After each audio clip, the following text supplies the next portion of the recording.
দিল্লির অতিরিক্ত গরমে হঠাৎই মামামের শরীরটা একটু খারাপ হয়েছে, তাই নতুন কোনো ভিডিও শ্যুট করতে পারছি না। তাই কিছু পুরোনো ভিডিও শেয়ার করছি। এগুলো তোমাদের সাথে আগে শেয়ার করা হয়নি। এবছর জানুয়ারি মাসে যখন বাড়ি গেছিলাম কলকাতাতে, বেশ কিছু টুকটাক জায়গা ঘুরতে গেছিলাম, তারই একটা ভিডিও আজকে শেয়ার করছি। তো এই দিনকারে আমরা সবাই সেজে গুজে চলে গেছিলাম আমাদের বাড়ির কাছে যে পৈলান মন্দিরটা আছে, ভাষার মন্দির যেটাকে বলে, স্বামীনারায়ণ টেম্পল, সেইখানে।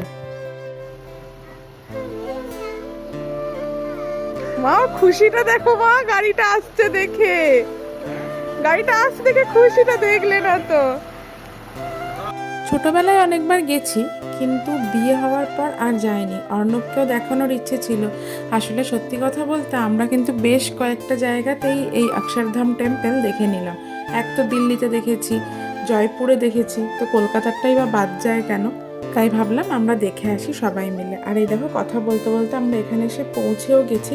তবে হ্যাঁ, দিল্লিরটার থেকে কলকাতাটার অবস্থা অনেক ভালো। দিল্লিতে এত এত এত সিকিউরিটি, মানে জাস্ট ভাবা যায় না। মানে পার্কিংয়ে যে গাড়িগুলো দাঁড়ায়, ওইখান থেকে জাস্ট ওই মন্দিরের চূড়োটা যে দেখা যায়, ওইটুখানি তুমি ছবি তুলতে পারবে। আর কিন্তু কিছুতেই তুমি ভেতরে কোনো কিছু নিয়ে যেতে পারবে না। ইভেন স্মার্ট ওয়াচ যে পড়ি না আমরা, ওইটা অবধি ভেতরে নিয়ে যাওয়া বারণ। মানে সে বিশাল লেভেলের চেকিং করে।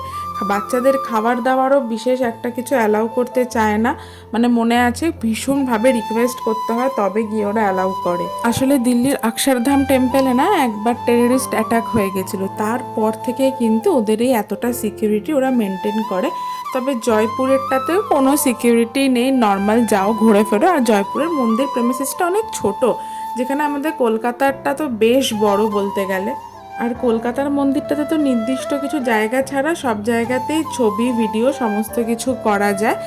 জয়পুরেরটাতেও তাই ছিল, বাট দিল্লিরটাতে যেটা ব্যবস্থা আছে ওরা করেছে যে ভেতরে, মানে ওদের ওই অক্ষরধাম টেম্পলের লোকেরা, স্বামীনারায়ণ টেম্পলের অর্গানাইজেশনের যে লোকেরা, তারাই তোমার ছবি এটা তুলে দেবে, তুলে দিয়ে আবার বাঁধিয়েও দেবে। সেটা তুমি ওদের যে ওখানে স্টোর আছে সেখান থেকে কালেক্ট করে নিতে পারবে। তবে এইখানে এই অপশানটা আছে কি না আমার ঠিক সঠিক জানা নেই। সবাই তো দেখছিলাম এখানে নিজেদের পার্সোনাল ফোন ইউজ করেই ছবি ভিডিও তুলছিল।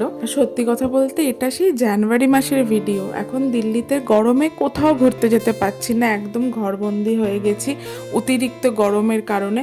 আর যদি বলো যে কেন পাহাড়ের দিকে চলে যাচ্ছি না, পাহাড়ের দিকে এত বেশি ট্রাফিক ওখানে হয়ে গেছে, মানে মানুষজনে ভর্তি হয়ে গেছে, ওভার ক্রাউডেড হয়ে গেছে বলে কোথাও কোনো বুকিংস পাওয়া যাচ্ছে না। তার উপর অর্ণবের ছুটিও মানে শেষ হয়ে গেছে, এই কোনো রকমভাবে কোথাও যেতে পারছি না। সত্যি কথা বলতে এই ভিডিওটাতে ভয়েস ওভার করতে গিয়ে মাম্মামকে এত দৌড়াদৌড়ি করতে দেখে না নিজেরও একটু মানে রিল্যাক্সড লাগছে, যে ঠিক আছে চলো, একটা টাইম তো ঘুরে এসছি, কিছুটা হলেও স্মৃতি রোমন্থনও হচ্ছে আর মনটাও ভালো লাগছে। আমরা উইকডেজেই গেছিলাম, কিন্তু তাতেও বেশ দেখছিলাম ভিড় ছিল। আসলে শীতকালে এই জায়গাটাতে সবাই বেশ যায় ঘুরতে আমাদের ওখানে, মানে এটা বেশ ভালো একটা স্পট। আর এত খোলামেলা জায়গা পেয়ে মামা ভীষণ খুশি হয়েছে।